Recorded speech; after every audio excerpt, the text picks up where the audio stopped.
enjoy free tuition, free miscellaneous, and other school fees provided that they pass and meet the admission and retention policies of the institution. There will be no age requirement or financial requirement.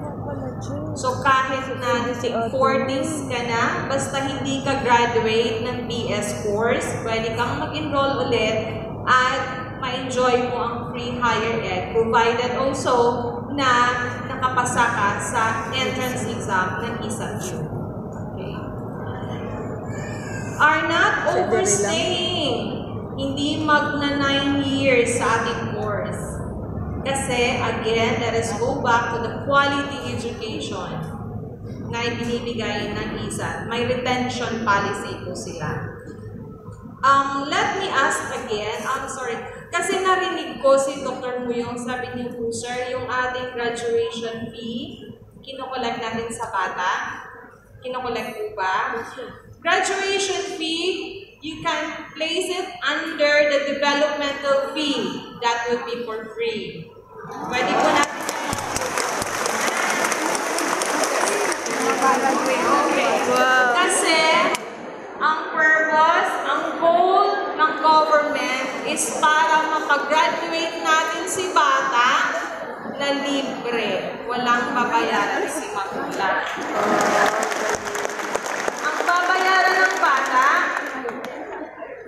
ay ang ating yearbook. Kasi tapos na siyang graduate.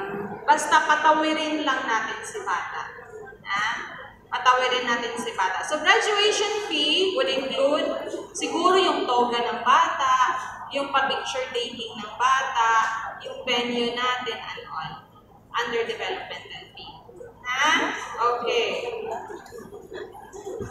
Who cannot avail of the free higher education? Filipinos who are already bachelor's degree holders and undergraduates who are overstaying in their courses in the institution. Hindi sila pwedeng mag-avail ng free higher ed. So which institutions provide free higher ed? All SUCs nationwide, including all their satellites and extension campuses operating with board approval, are allowed to implement free higher education to eligible students.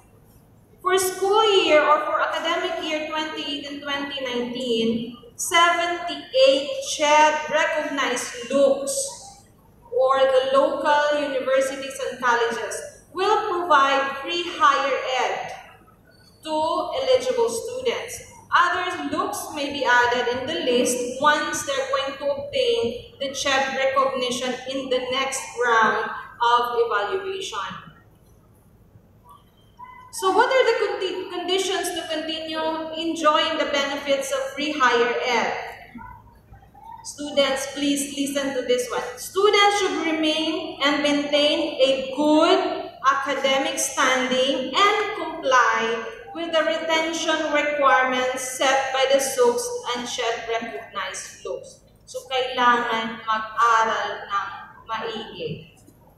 The SUCs and CHED-recognized LUCs shall develop a mechanism to handle payments of students who voluntarily opt out of free higher education benefits as stipulated in the implementing rules and regulations, as well as those who voluntarily contribute